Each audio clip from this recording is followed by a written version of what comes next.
نوچرگهانه دنگ امریکا استانبول زوزان یاشار یا آگاهی برفراختر بدم از زندگی زوزان تو شویدی پشتی ایرش تو چی بالافرگه گلو وقتا تو سرده بالافرگه بود تو راسته روشک چه هاتی بله شویدن وکی که دزانن ساعت نه و بیستان ده ل بالافرگه سمبول یا آتا ترکیه که هری مزن بسه بقین مزن پیکاتن و به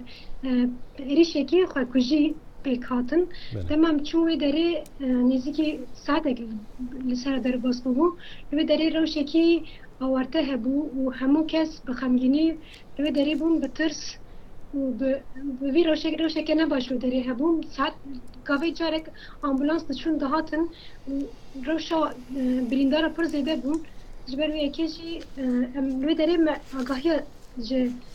و داره سند بله گلو زوزان دیاری چند کس هاتی نکشتن و بریندار کردن چون اف جمار یعنی هر وقت گهورن نه اف جمار چیه گلو دیاره بله حتی نها لگور آگاهی فرمی چلو یک کس جیان خوش دستانه بله دسد و سی و نه کس چی بریندارن جوان دسد و سی و نه کسان صد و سی کسی وان جبر که برین آوانه گرانن و وانشاندن مالی لی یکن جیان خوش دستانه چلو یک کسن بله زوزان تو یورو درکتی استانبول تو نه جواک استانبول ده بگلا و تقنی دنگی چه داری خستیال جواک ده روش روزانه چه ونر استانبول اف ماترسیک چه بیل سر جواکه بله ام کارم تری جبوی باقینا ایرو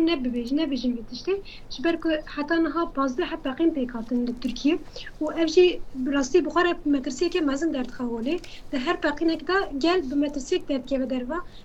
پیواجو یکتا ام دبینم که کولان والا دبن ام دبینم که گل اکچیات ایدی کس نه رجمال خاطر که و بله ام بیجو وسایتان دا جانا روزانه دا مروف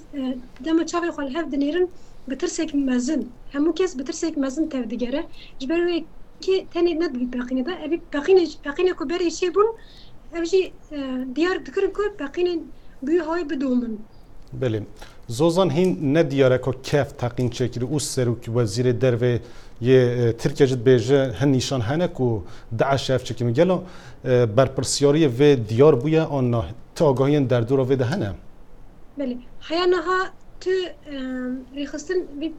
ایریش نگرتی سرخوا لیوکی که سرک وزیر ترکیه داخوانی دا گوته که همو که ام دنیرن ما همو تب نشان دادن که وی ایریش داعش بکانی لی تو اوکی فرمیتنه تا آگاهی که فرمیتنه و تو رخصتن چی نحتانا نگرتی سرخوا بله زوزان یاشار آگاهی استانبول سردمه که زوزان گلک سپاس جبو بجدر بوناته